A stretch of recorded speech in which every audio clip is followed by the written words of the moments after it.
What's up, guys? Welcome to another episode of Good Guy, Bad Guy. I'm Daniel Cormier. That's my man, Chael Sonnen. What's up, Chael P? Good morning. It's a great morning, as a matter of fact. The Olympic Games for wrestling have begun. Micic pulled out. Kuhn went down in the first round. We need Melange to make the gold medal match. A lot of fun stuff over here in the Sonnen house. Let me tell you something, Chael. This is the best time of the year for me. Look, I love the NCAA tournament, but there is nothing like when the Olympic wrestling starts. And Chael, by the time we get to Thursday, we got two things on the docket. One, or at least for me, it's important. One, we will preview UFC 308 because that fight card is going to be absolutely bananas. It is, honestly, one of the best cards that I've seen, and we keep topping each other. But before we do that, you and I will talk about freestyle wrestling, which starts on Thursday also. But Chael P, before we can go forward, we kind of got to go back a little bit. Last weekend, Umar Nurmagomedov took on Cory Sandhagen in the main event in Abu Dhabi.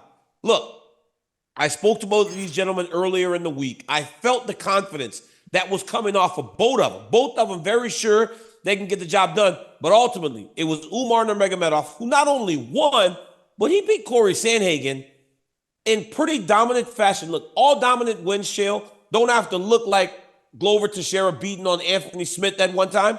Dominance can be controlling someone and winning all the rounds, and that's exactly what Umar did last week. And how impressive was he? Yeah, hey, I got no problem with the way that he fought. I read an interview from Umar, and he was a little disappointed himself. But while he was disappointed, he did admit that he performed well. He did admit that he got pushed into championship rounds. And he also admitted that Cory Sandhagen was very good. I mean, above everything else, that was really my takeaway. There's an old expression, and you largely as a coach, you will say it to a loser to boost him a little bit. But your greatest victory comes in defeat. I thought it was the best Sandhagen had ever fought. I came away from that realizing how good Cory is. I came away from it understanding the gains that he has made since he got tapped out by Aljo Sterling in 42 seconds because he didn't know how to fight off the ground. And I must boost Cory. I must tell you that because his ranking should not slide. That is a fantastic fighter who belongs in main events, but it also speaks to that division and just how good Nurmagomedov is. Undefeated. The first family of fighting is the Gracie family, but the Nurmagomedovs are coming for the title. Isn't it crazy to watch the success that these guys have had? Not only just Khabib, but to have Umar and Usman.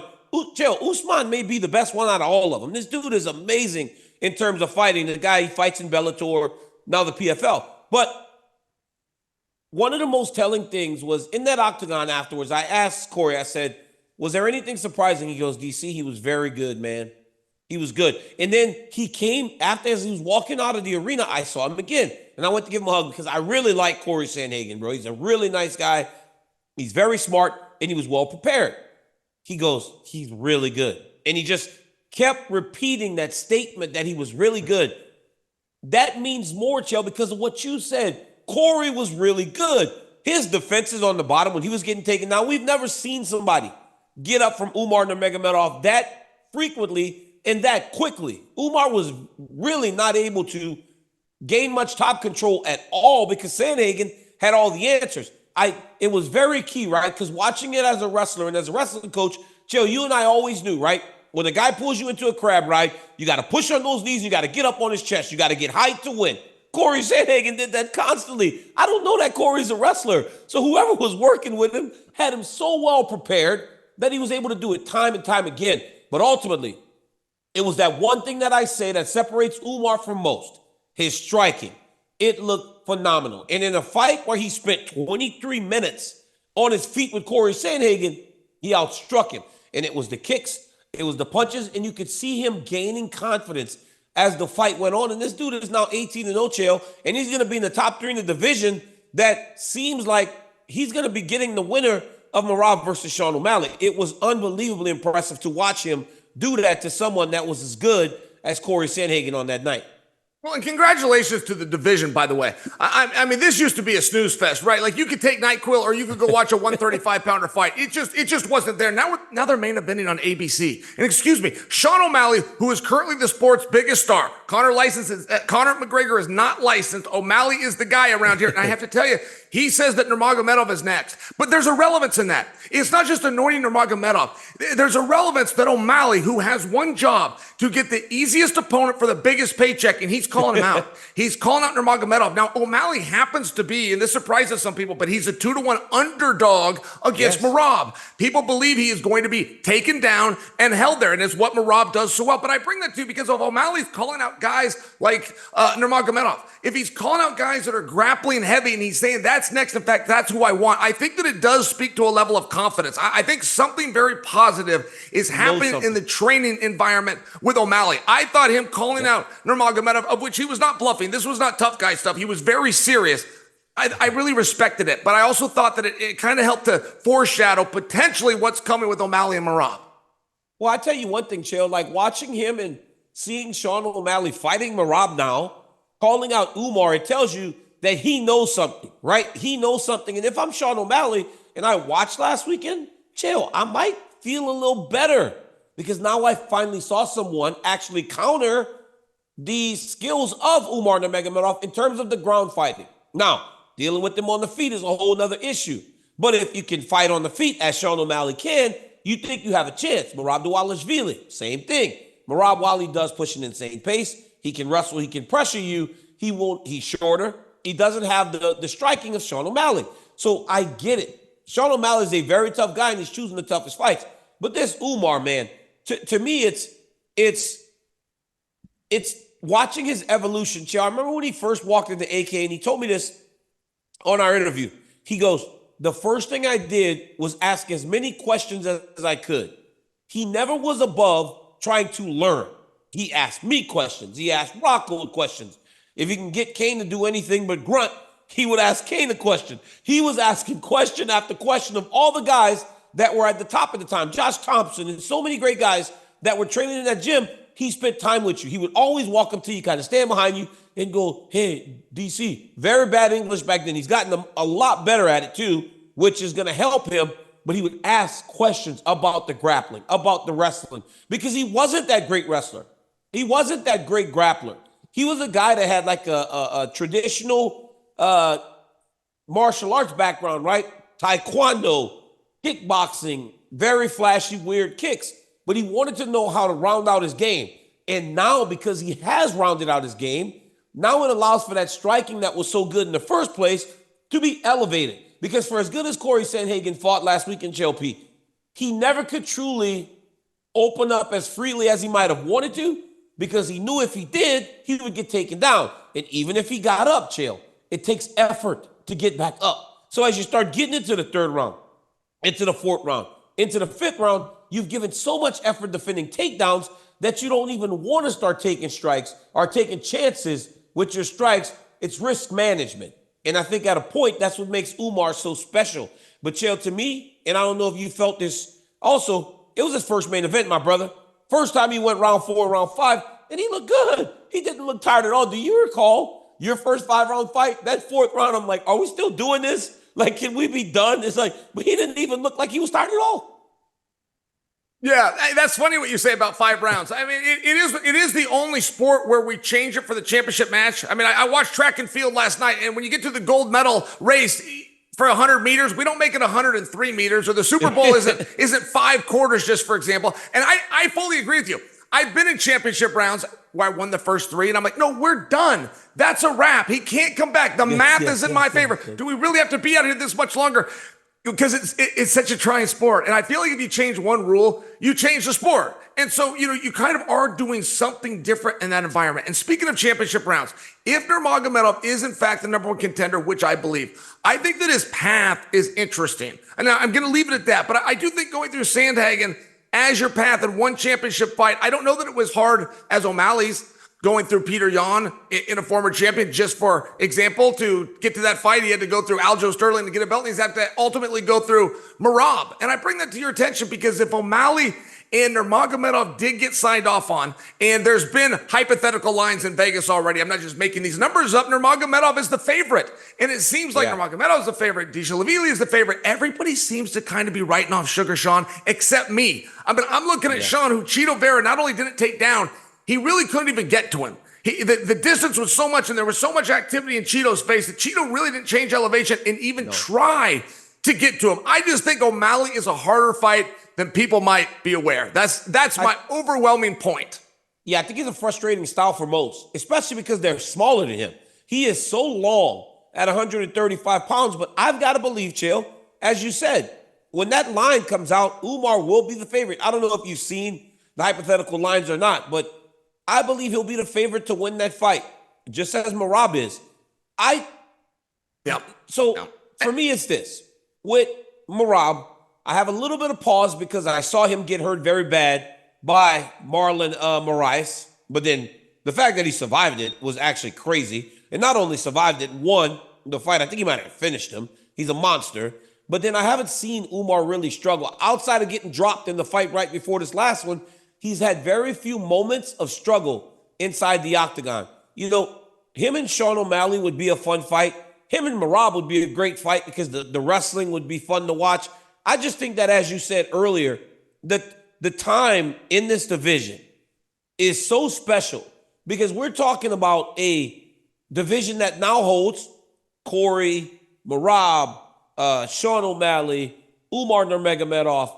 We still got Henry Cejudo. We still got Chito Vera. We still got, last weekend Chito Vera got beat by Davison Figueiredo, who is actually causing look at that. What is that? Oh, it's because I picked my thumb up, Chael. Look at that. I picked my thumb up, so it gave like a thumbs up on the screen. I was like, what is that? But anyhow, Davison Figueiredo, who is creating such a uproar in the division by beating guys like Chito, TJ Dillashaw, and so many.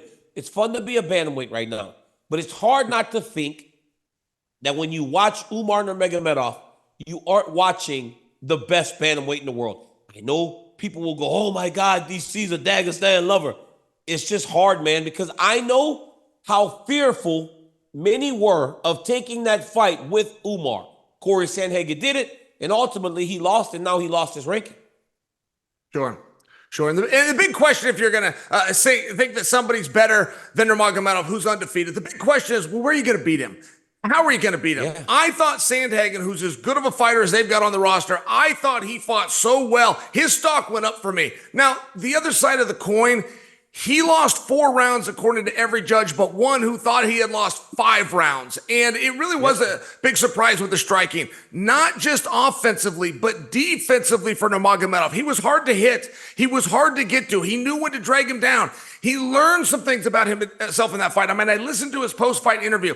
Khabib had come up to him. Going into the 4th round, Khabib was in his corner. And Khabib said to him, all right, now we're in the championship rounds. It's very important how you fight here. And Khabib said, do not lose a single second. That's what he told him. And these Dagestan guys, man, they're looking for dominance, DC. You love that, Chael. Didn't you love that? They're not just looking for victory. You love that, didn't you, Chael? Like, you love that. That's like when you're in a corner with a coach and he goes, you've won them all. Give them nothing. That is like, I'm going to tell you one thing, Chael. I'm a bit of I think I watched too many movies as a kid. Like, watching Rocky training in the mountains, and I fall for this stuff, man. When Leon Edwards' coach is motivating him, then he goes and knocks out Kamaru Usman. I've got chill bumps. When I see him trying to recreate that against Bilal Muhammad, I start to get jittery because I love the movies. I love the moments. But to say that, Chael, that mindset, lose no moments, lose no minutes in this fight. Because you and I know, Chael, there are times when you're in there and you're burning the clock, right? You get to the clinch, you hold him, 20, 30 seconds go by, guy gets away, you go and you grab him again. You're like, okay, we got to get to the end of this fight. This dude said, lose no moments in this fight. Lose no parts of this fight against a guy that's as dangerous as Cory Sandhagen. That was impressive, man. The kid's impressive, and the kid's going to be a problem. You know who else is a problem, Chael? Shara Bullet. Shara Bullet Magomedov is a dude. He's good. He's really good. How about the fact that this dude is in Los Angeles filming a movie as he's playing a furniture salesman that's an assassin at night. They call him and go, can you fight in Abu Dhabi? I mean, if there's ever a guy that's going to play a furniture sales assassin, it's Shara Bullet Nurmagomedov. What did you feel when you were watching Shara Bullet? There's something happening. When he comes on TV, there's something happening. And I might not know what it is, but he captivates me. This guy is already a co-main event.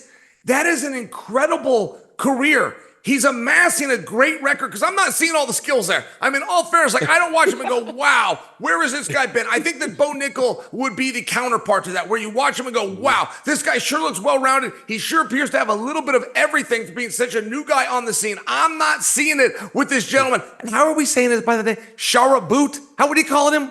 His name is Shara. So I can't say that. Sharaboot. He got a nickname like that. So I say Shara Bullet. His nickname Bullet, so he likes to be called Shara Bullet. I can say Bullet. I'm rolling with Bullet then, because when I look at Bullet, he belongs in big fights. Like there's something special. He belongs on posters. I'm interested. I want to see this guy. I want to hear from this guy. I want to learn about this guy. As far as the skills, I think he's learning on the job. And he's not the first guy that's had to learn on the job. In all fairness, Israel Adesanya is about as complete of a fighter as you're going to find. He wasn't on day one. He wasn't right when he got into this business. He had some holes. So if the Bullet is open to learning, if he can absorb, if he can take the criticism that maybe we're giving him right now and take it to heart, he's going to have a fun future. You know what he told me after his fight in Saudi Arabia a couple months ago? He said to me, I got taken down a lot in my UFC debut because I thought I was going to be fighting a guy that was striking. But he goes, look at this fight. I wasn't taken down because I knew the guy was going to try to grapple me, so I did more wrestling. The fight last weekend, he fought a striker. Look, strikers are made for him, Chael.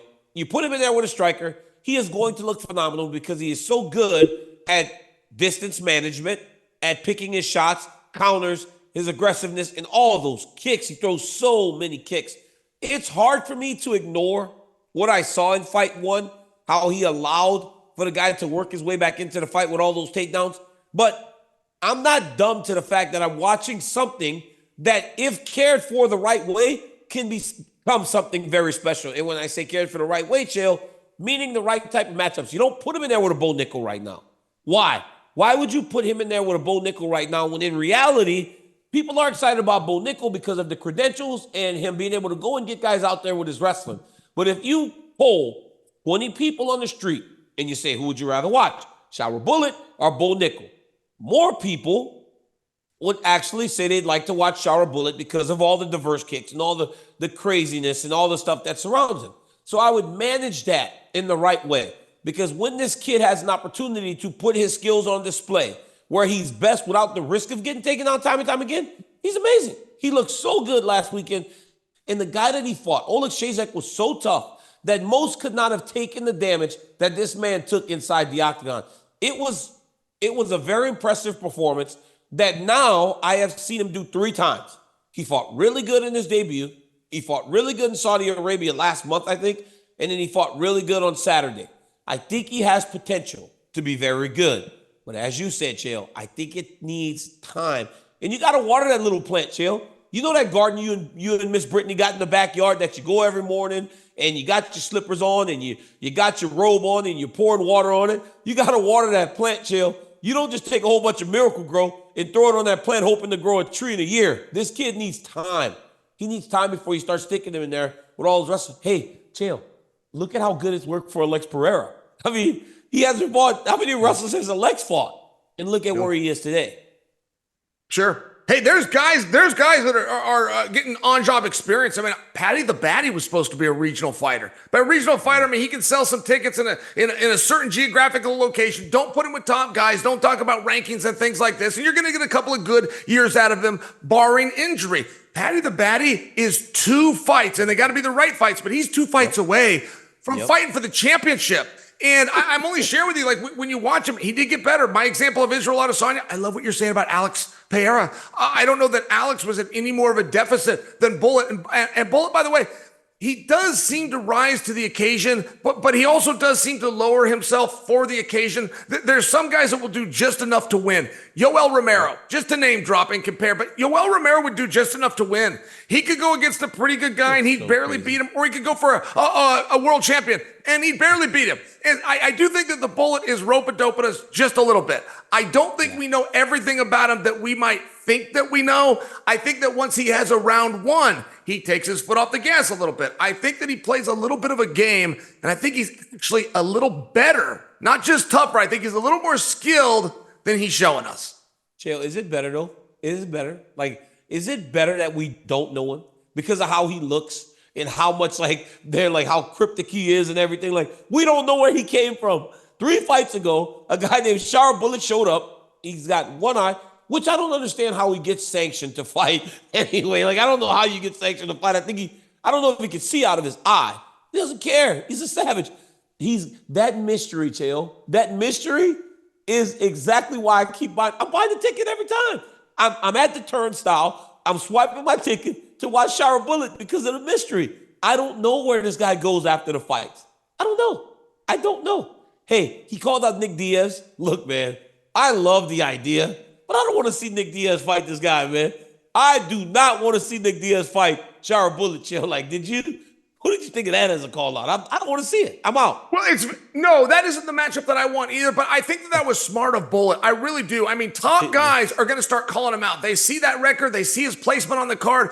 They think he's good for the pick, and in all fairness, he might be. So it's very smart that he diverts that. It's very smart that he gets in front of it.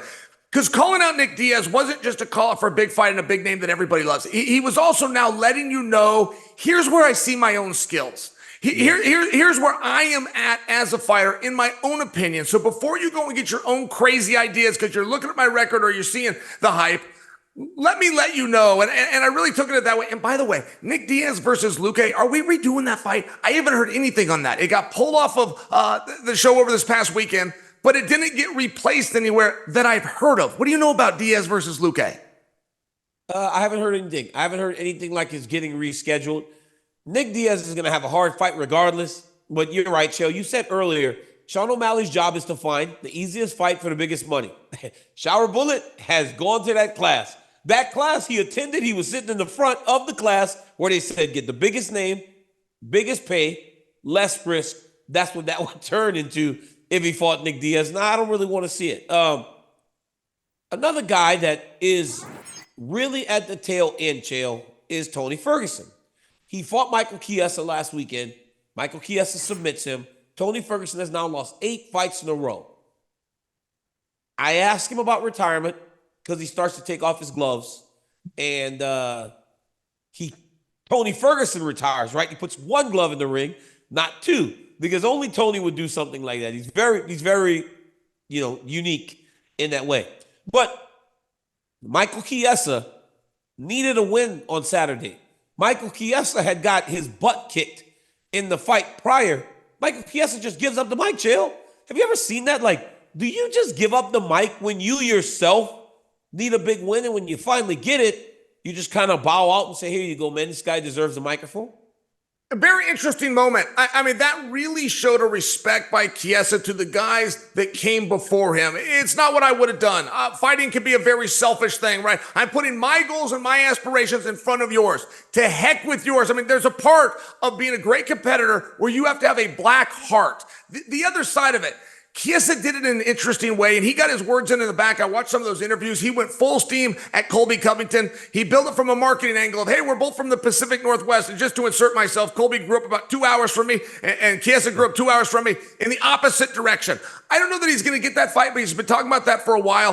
One thing about Tony, Daniel, and I thought that this conversation was going to come up. I've rehearsed this somewhat in my head. But I must tell you, I'm throwing the script out because my original thought on Tony was to pay respect to Tony, pay respect to that career, pay homage to all of the effort and the blood, sweat, and tears. But I was going to do that because he retired, because there was a death, the death of a career, but a death done the same. There's a mourning process. The fact that Tony did not retire kind of takes my ability to do that away, or at least my perceived obligation to do that away. And at some point, we're going to have some real tough love with Tony here. He just set a record for the most losses in UFC history. I don't have a problem with a guy slowing down. I don't have a problem with the old adage about father time comes for us all. I got a big problem with him getting taken down, getting his back taken, which is what you learned the very first day of jiu-jitsu, and not hand fighting. Had this been a hand fight and a scramble and they were just too dry and there was no sweat and Michael locked this on, it's a very different story. The fact that Tony's in there almost like he's working with him, like he's making a technique video or something for the rear naked choke, that's a problem for me. Taking 1 glove off was kind of cool until I heard why he was doing it, because he wants another fight and isn't sure the UFC is going to give it to him. Well, let me help you out there. I'm real sure the UFC's not going to give it to you. I'm a little bit surprised with the disconnect of mental awareness for what was going on, or even being handed a microphone that you don't deserve and you only got it because you're going to retire. Then you pull the retirement back and you don't shine up Chiesa, who gave you the microphone in the first place. It was a real bit of a double cross, frankly. Yeah, it was. It was. Because you know what got him, Chael? The crowd. The crowd got him. When the crowd I feel like he was going to, and I don't want to speak for him, but I feel like he was going to, and then he heard the crowd almost give him respect. And when the crowd started respecting him, as you do when you see a guy going out, dude, we have seen, we saw Michelle Waterson Gomez retire. The crowd went crazy. It might have been the loudest ovation she has ever received in her entire career, Chael, because that's what fans do. When you're walking out the door, when you're going through the curtain for the last time, they give you your flowers. They tip their hat to you. Tony perceived that as they want to see more of him. They want to see more of him. And I think, like you said, there's a disconnect from his idea versus what seems to be reality in regards to his career right now. And it's kind of sad to see, honestly. If I'm being honest, it's kind of sad to see because he wants to fight. But I heard multiple rumors last weekend that was it. They weren't going to let him fight anymore in the UFC. That's why he said, I think he was aware of it too, Chael, because in the interview, he goes, I love the UFC. I don't want to fight anywhere else. So it feels like they're telling him, gently show him the door. We had this conversation a couple weeks ago when it was Michael Chiesa. Was Michael Chiesa going to be the guy to show Tony Ferguson the door? Like, out of the career, you're done. We both had concerns that he might not be. I think when a guy like Tony gets submitted, it's like, well, I got submitted. I think a guy like Tony, you got to show him by beating him out of the door. And I don't think he's going to learn that lesson. I think they're going to have to actually just not let him fight again, Chael. Yeah, no, I'm thinking that same thing. Now, I had a little bit of an understanding that he was actually fighting his contract out. I had a little bit of an understanding that he had one fight left, and where the UFC might have thought we're going to go in this direction, there was kind of some asking, and hey, may I come back? And if you ask Dana the right way and you got a relationship there, the answer is generally yes. We've only seen this position one other time, but it was BJ Penn, and it was a very similar story to the one that I just laid out. There was a fight left on the contract. Hey, let's let you finish it up the right way. I don't know for certain that the case is that he fought that out, but I do believe that that's true. Either way, I am completely confident in telling you there's not going to be a return. And grappling is what Tony does so well. Tony was a national champion in college wrestling for the JUCOs. He got his black belt under Eddie Bravo. He's just a fantastic guy on the ground. I don't have a problem with somebody getting caught. I have a problem with the fact that he did not hand fight, because it's making me think, did he not know? I've never seen Tony Ferguson give up. I have given up. I don't like to admit, but I have. I know what it looks like. I'm not confident that that's what he did, Daniel. It seemed like there was some very basic awareness of very basic steps that weren't being done in conjunction with an interview that I could give a pass to had a guy just been knocked out. It wasn't like that. This needs to stop. It's not fun anymore. I'm not enjoying it anymore as a fan. I don't really know what happened on Saturday. I mean, in all fairness, you take something bad as a promoter if you're going to give up your TV time in exchange for something good. There wasn't something good. Chiesa passed over the mic. He called Colby out in the back. It would have been great for the cameras there. It was a half retirement. One glove in, one get out. I don't really get it. I thought it was weird, and I don't want to see it again. Tony, yeah, man, it's just kind of, and then he kind of doubled down when he got to the back. Hey, he gave me a hug. Him and I have some, we've always been at odds. My nephew, we did a show on my YouTube channel. My nephew said, Tony's done. And people jump down his throat because people love Tony Ferguson. Sometimes the ones that we love the most, it's hard to see them in that state where they just aren't the person that you remember. Now, that got me thinking. Tony Ferguson, if he is done, which it seems like it is, what, Chael, would be your lasting memory of Tony Ferguson? What would be the thing that you remember most about Tony, or a moment from his career that stands out to you the most? Courageous, brave. I know those are a little bit cliche. Let me give you the one that isn't quite so common. Generous. Charles Oliveira. The Charles Oliveira story. The Charles Oliveira rise to fame, to main event, to world title opportunities, just to have the opportunity. That story does not exist without Tony. We had a time where we had 5 stars, and then we had 10 really good fighters at 155 pounds. But the really good fighters couldn't get in to the top 5 because the stars wouldn't do business with them. And one did, and it was Tony, because he had the courage. And Tony also thought he could beat him, and he went out there and he tried to beat him. He let Charles show how good he was. But I offer you that because he did it in 2 different weight classes. The Ultimate Fighter has been called a drama. It's been called reality TV. The reality is it's a documentary of the toughest tournament in all of sport, which, by the way, Tony Ferguson won. I have seen 2 workouts in my life, Daniel, on a personal level to put myself into this.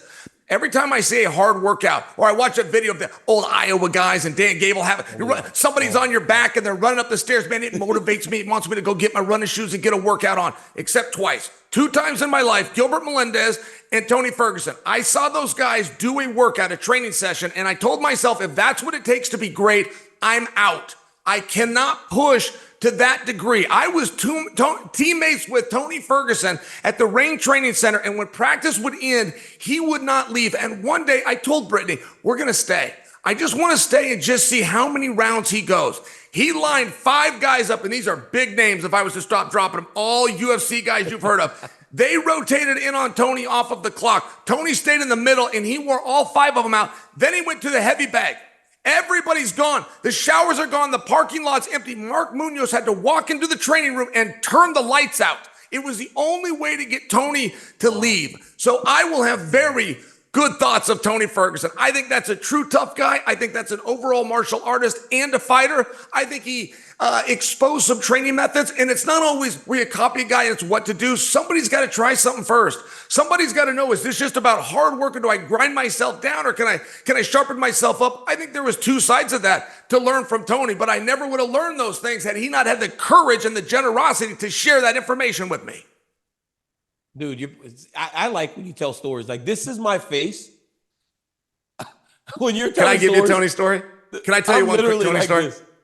Daniel, one of the great fights that Tony had was at T-Mobile Arena, and it was with the guy from the cover of the Wheaties box, Anthony Pettis, and these boys go to war. Tony comes up. I'm working the ESPN desk. He's sitting next to me. He's got his sunglasses on. He's on his phone. We're on a commercial break. When we come, so I'm getting fed things into my earpiece that Tony doesn't know because he's a guest. One of the things I get fed is that Tony was given of the night bonus. So I get to be the one that shares it with him. I turned to him, I said, Tony, you got fight of the night. And he looks at me through the sunglasses and says, I don't know. I go, no, I'm not asking you. I'm letting you know. They just told me you got fight of the night. And he said, maybe. He said, maybe, man. And I go, no, Tony, they're at the press conference. Dana just announced it. I've got the feed. I explained to him a 3rd time. And he goes, I really don't care. I've gone international. I got ninjas all over the world. I don't know what that means. I don't know what it means to have gone international and to have ninjas all over the world. All I know is that is what Tony Ferguson told me. He did not care about the 50 grand, and that was awesome. Whatever that means, whatever that riddle was that I'm still working on all these years later, it was a funny moment for me. And maybe that's how I'll remember Tony Ferguson. It's the worst whenever they say something and you're just sitting there like, cut the camera from me so I can try to process the information that I just got. And only Tony Ferguson can do that. So I kind of got caught into Tony's crosshairs by association with Khabib. So we kind of got crossed from that moment on. But I've had some great Tony Ferguson moments. Probably him getting the interim championship. That was always something that sticks with me. But I once went to do, when I first started my YouTube channel, one of my first interviews was Tony Ferguson. And I sat there and we were in this, it was a dimly lit room because I didn't have lights, Chael. I was just getting started. I didn't have all the stuff. Chael, me and Tony Ferguson sat next to each other and we argued for 30 straight minutes. And it's still one of the most viewed videos of my entire deal. He just argued with me. And everything I said to him, he picked apart. And everything I said, even in complimenting him, was an insult. It just didn't work, but it was awesome. And I was like, that is what I'm going to remember about Tony. He would come into the fighter meetings, and if he was in a good mood, he was awesome. If he was in a bad mood, one time, John Anik told Tony, he just said, hey, man, I know, how's your son, Armand?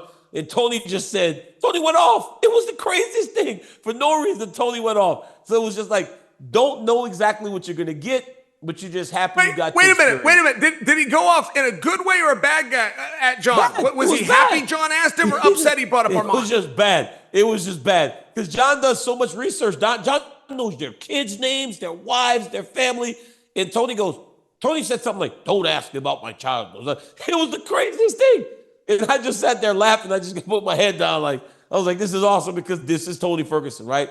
Long as you get to experience it, you got to experience something great with Tony Ferguson. He was a very unique guy, and people remember him very fondly.